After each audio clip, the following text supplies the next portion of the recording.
Hello friends, आज हम लोग कॉलम एनालॉजी मेथड पढ़ेंगे। कॉलम एनालॉजी मेथड क्या है? मैंने अभी जैसे आपको मूवमेंट डिस्ट्रीब्यूशन मेथड बताई थी, उसके स्टेप बताए थे। ऐसे ही स्लोप डिफ्लेक्शन मेथड भी होती है, 3 मूवमेंट मेथड होती है। ये सारी मेथड्स जो हैं वो केवल किसी बीम पर मूवमेंट निकालने के लिए मेथड्स बनाई गई हैं और अलग अलग इंजीनियर्स ने उन मेथड्स को दिया है। जैसे कॉलम एनालॉजी मेथड को हार्डी क्रॉस ने दिया है। हार्डी क्रॉस ने 1933 में इस मेथड को दिया था। इसी मेथड पे हम लोग आज सॉल्व करेंगे। ये 4th सेमेस्टर के सब्जेक्ट में जो स्ट्रक्चर एनालिसिस फर्स्ट है उसमें पहले स्लोप डिफ्लेक्शन मेथड है, फिर कॉलम एनालॉजी मेथड। तो हम आज कॉलम एनालॉजी मेथड के स्टेप्स पढ़ेंगे। केवल 4 ही स्टेप हैं। जैसे मैंने मूवमेंट डिस्ट्रीब्यूशन मेथड में आपको स्टेप बताए थे, वैसे ही आपको इसमें भी स्टेप देखना है। एक एक स्टेप को सॉल्व करोगे आप मूवमेंट निकाल लोगे, बेंडिंग मूवमेंट और शेयर फोर्स निकाल लोगे उस बीम का। ठीक है, तो हम आज कॉलम एनालॉजी पे बात करेंगे। कॉलम एनालॉजी में पहला जो स्टेप होता है, पहला स्टेप होता है एमएस डायग्राम। क्या होता है? MS diagram. आपको याद रखना है कि पहला स्टेप क्या है? MS diagram. अब आपको लगेगा कि सर ये एमएस डायग्राम क्या है, तो मैं इसके बारे में बता देता हूँ। आपको जब कॉलम पर मूवमेंट निकालना है तो बीम पर जब मूवमेंट निकालना है तो उस बीम को पहले आपको सिंपली सपोर्टेड कंसीडर करना है फर्स्ट स्टेप में, और उसका एमएस डायग्राम बनाना है। जैसे कोई लोड लगा हुआ है W, सिंपली सपोर्टेड लोड है, ये फिक्स बीम है, तो इसका पहले आपको एमएस डायग्राम बनाना है। तो पहले आप इसका एक एमएस डायग्राम बनाओगे। ये बन गया क्या? MS diagram. सिंपल जो बेंडिंग मूवमेंट डायग्राम बनेगा सिंपली सपोर्टेड का, वही कहलाता है एमएस डायग्राम। तो ये क्या है? ये H, जिसकी जो वैल्यू होती है वो क्या होती है? WL/4 होती है कि नहीं? और एंड की वैल्यू जब होगी तब इसको एज अ फिक्स कंसीडर करोगे तो वो होगा क्या? -WL/8 और +W/8। लेकिन एमएस डायग्राम में आपको इसको सिंपली सपोर्टेड कंसीडर करना है और एमएस डायग्राम तैयार करना है। तो वो एमएस डायग्राम हमने बना दिया है। अब हम बात करेंगे सेकेंड स्टेप की। सेकेंड स्टेप जो होता है वो सेकेंड स्टेप है वॉल्यूम निकालना एमएस डायग्राम का। Find out the volume, find out the volume of MS diagram. MS diagram, जब एमएस डायग्राम है तो उसका हम सेकेंड स्टेप में क्या करेंगे? वॉल्यूम निकालेंगे। अब आप देखिए ये ट्रायंगुलर पोर्शन है, ट्रायंगुलर पोर्शन का वॉल्यूम कैसे निकलेगा ये मैं बता देता हूँ। इसमें आपको यूनिट थिकनेस कंसीडर करना है। क्या करना है? यूनिट थिकनेस कंसीडर करना है और फ्लेक्सुरल रिजिडिटी को लेके तो हम 1/EI कंसीडर कर लेते हैं। क्या कर लेते हैं? 1/EI।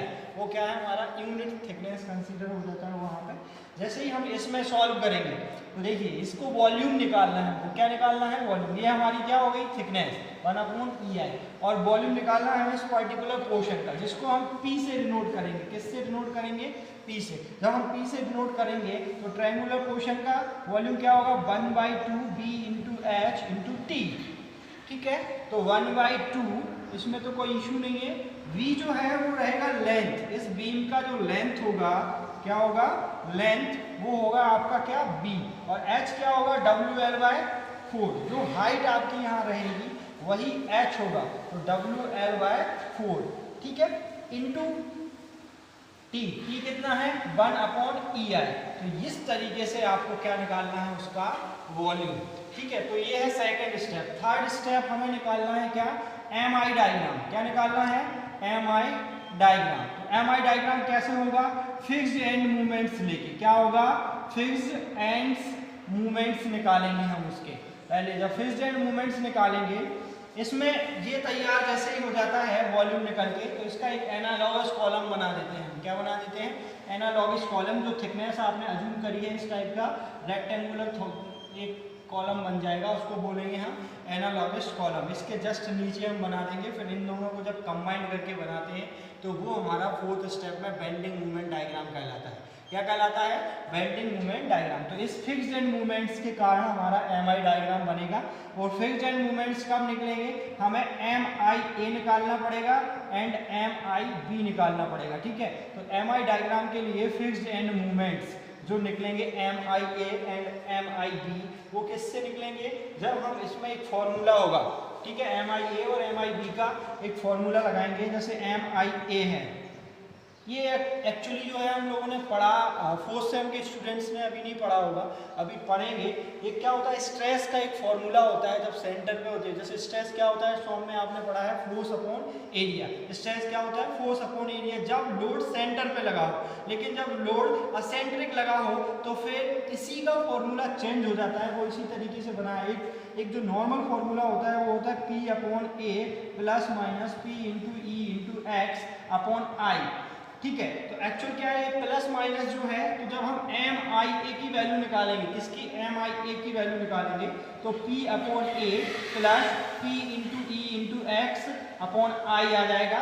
और जब एम आई बी की वैल्यू निकालेंगे तो वो आएगा P upon A plus minus P into e into x upon I. अब मैं आपको बता देता हूँ वेयर P क्या है। P अभी आपने देखा है, P क्या है, volume of the MS section.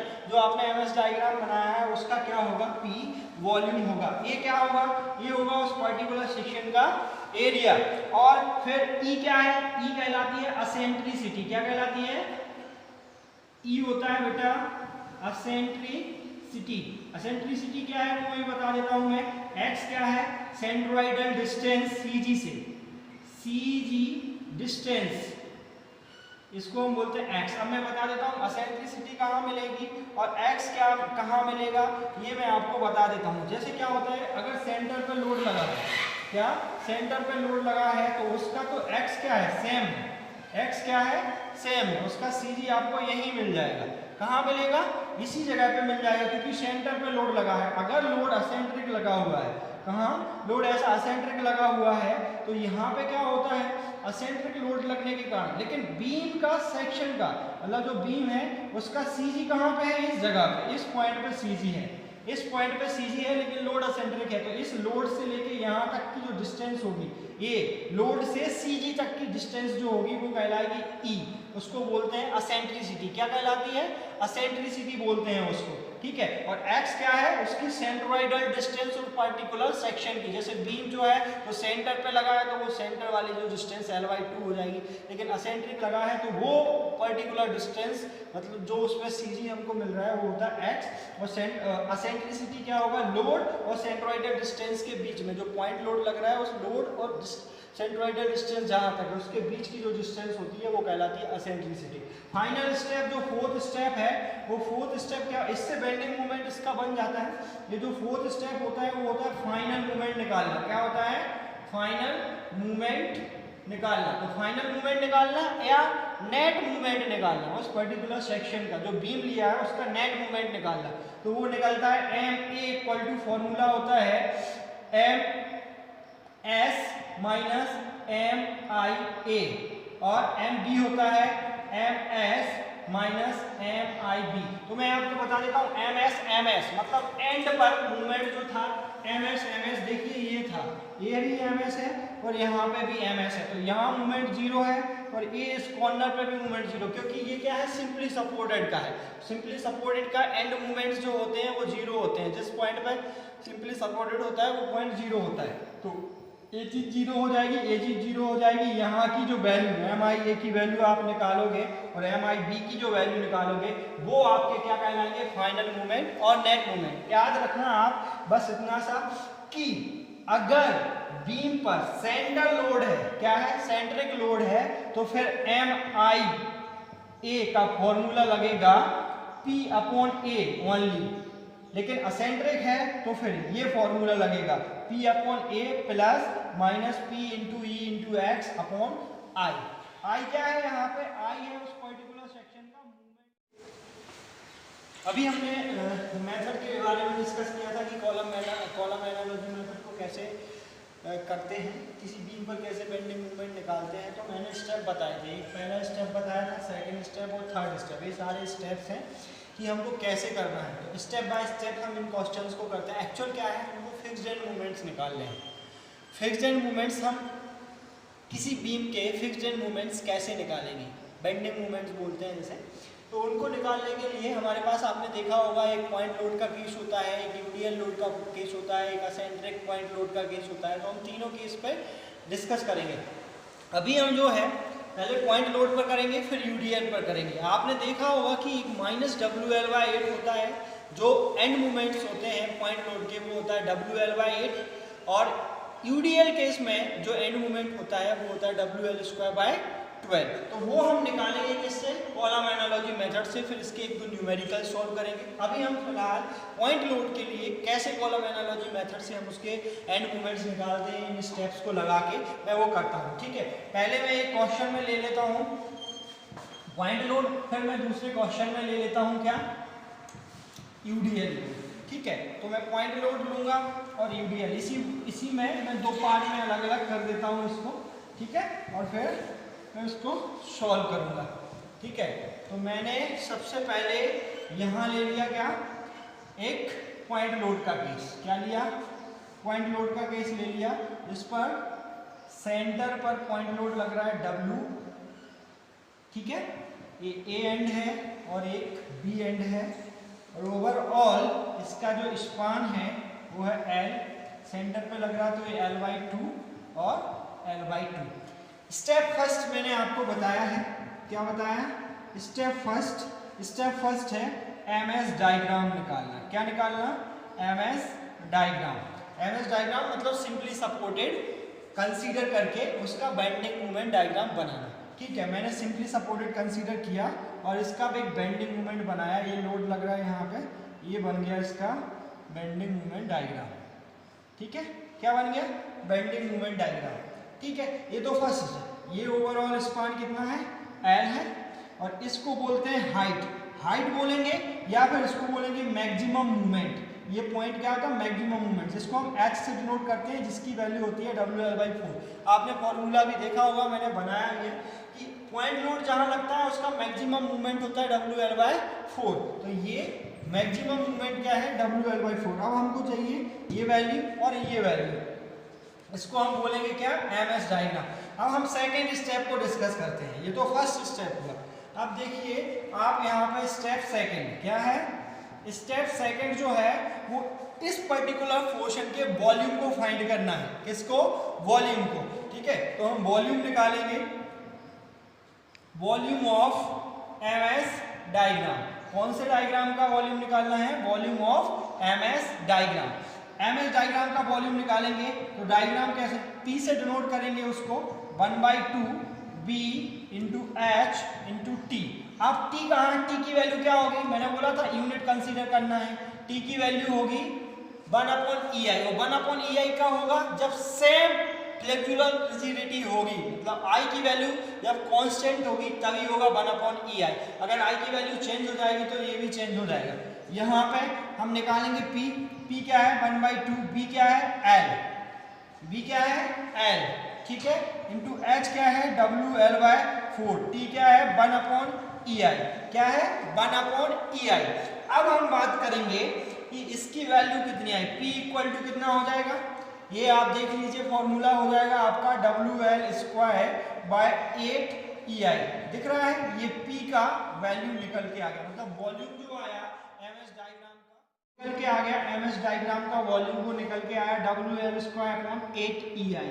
अब हमको क्या करना है, अब हमको एक एनालॉगस सेक्शन बनाना है। ये 1/EI जो हमने एज्यूम किया है, इस पे हम एक एनालॉगस सेक्शन बना लेते हैं। ये क्या है, एनालॉगस सेक्शन बोलते हैं इसको, क्या बोलते हैं, एनालॉगस सेक्शन। जो हमने थिकनेस एज्यूम की है उसका है, इसकी थिकनेस क्या है 1/EI और लेंथ कितना है L, कितने में है L पर, तो ये होता है क्या, एनालॉगस सेक्शन। इसको बोलते हैं एनालॉगस सेक्शन, ये होता है एनालॉगस सेक्शन।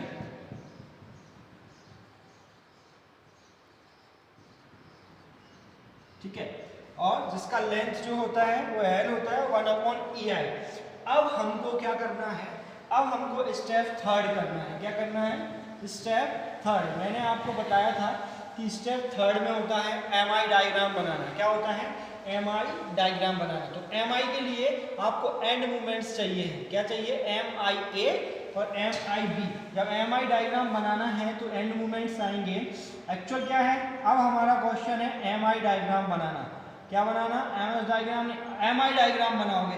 एम आई डायग्राम में दो वैल्यूज निकालनी है आपको, एक एम आई ए की वैल्यू निकालनी है और एम आई बी की वैल्यू निकालनी है, मतलब एंड मोमेंट्स आई ए और आई बी। इसका फॉर्मूला जो होता है एम आई ए का फॉर्मूला होता है P upon A plus P into e into x upon I, P into e into x upon आई। और यहाँ एम आई बी का होता है पी अपॉन ए minus P into e into x upon आई। एक चीज याद रखना, P into e into x कब आएगा, जब लोडिंग असेंट्रिक होगी। क्या होगी, लोडिंग असेंट्रिक होगी बीम में। अगर सेंटर पे लोडिंग, जैसे हमने जिस क्वेश्चन को हम सॉल्व कर रहे हैं अभी, जिस क्वेश्चन को, उस क्वेश्चन में लोडिंग क्या है, सेंटर पे है, तो ये चीज हो जाएगी जीरो। क्या हो जाएगी, ये चीज जीरो निकल के आएगी क्योंकि सेंटर पे लोड है। तो हमारे पास ओनली क्या निकलेगा, P अपॉन ए स्ट्रेस। P की वैल्यू कितनी है, डब्ल्यू एल स्क्वायर अपॉन 8 ई आई। अब हमको ए चाहिए, यहाँ पे ये क्या है, ये है बेटा area of analogous column, area of analogous column, जिसमें एरिया क्या होगा, विड्थ इंटू हाइट। तो विड्थ कितनी है एल और हाइट कितनी है 1 अपॉन ई आई, हाइट मतलब थिकनेस कितनी है, तो ए की वैल्यू क्या हो गई एल अपॉन ई आई। क्या निकल के आ गया, ए का वैल्यू एल अपॉन ई आई। ऐसे ही हम इसमें रख देंगे, जैसे ही इसमें रखेंगे, देखिए इसमें अपॉन ए रखेंगे तो मल्टीप्लाई हो गए, ई आई ऊपर चला जाएगा और एल नीचे आ जाएगा, ई आई से ई आई कैंसिल हो जाएगा और एक एल से एक एल कैंसिल हो जाएगा। मतलब फाइनली ये निकल के आएगा कि M I A equal to W L by 8। M I A equal to क्या निकल के आ जाएगा, डब्ल्यू एल बाय 8। ऐसे ही सेम एम आई बी में हो जाएगा, कंडीशन वही लग जाएगी और सेम डब्ल्यू एल बाय 8 यहाँ निकल के आ जाएगी, क्योंकि ये पोर्शन तो क्या हो जाएगा, जीरो हो जाएगा। तो एम आई ए और एम आई बी दोनों के इक्वल निकल के क्या आ गया हमारा, डब्ल्यू एल बाय 8। अभी ये तो थर्ड स्टेप है, अब हम करेंगे फोर्थ स्टेप जो होगा हमारा लास्ट स्टेप। अब वो फोर्थ स्टेप कैसे होगा, मैं सेकंड स्टेप को यहाँ पे रफ कर रहा हूँ। देखिए फोर्थ स्टेप होगा, fourth step means final movement. Fourth step क्या है, फोर्थ स्टेप है हमारा फाइनल मूवमेंट का जो स्टेप होता है वो होता है हमारा फोर्थ स्टेप। फाइनल मूवमेंट या हम इसको बोल सकते हैं नेट मूवमेंट, फाइनल मूवमेंट या हम इसको बोलेंगे नेट मूवमेंट भी बोल सकते हैं। क्या बोल सकते हैं, नेट मूवमेंट और and movements, final and movements. तो एम ए इक्वल आएगा M S upon M I ए और एम बी इक्वल आएगा M S upon M I B. ठीक है, तो ये दोनों जीरो, ये तो क्या है सिंपली सपोर्टेड के केस है और सिंपली सपोर्टेड में एंड मूवमेंट क्या होते हैं, जीरो, तो इनका कोई रोल नहीं है। एम ए इक्वल टू क्या आ जाएगा, zero minus W L by 8। तो फाइनली बात यही है कि अगर सिंपली सपोर्टेड अगर पॉइंट लोड लगा है किसी फिक्स एंड बीम में तो उनके एंड मूवमेंट्स क्या होते हैं, डब्ल्यू एल बाय 8 और एम बी इक्वल टू भी क्या निकल के आएगा, डब्ल्यू एल बाय 8। तो ए से बी की तरफ जाओगे तो आप डब्ल्यू एल बाय 8 माइनस में ले लोगे।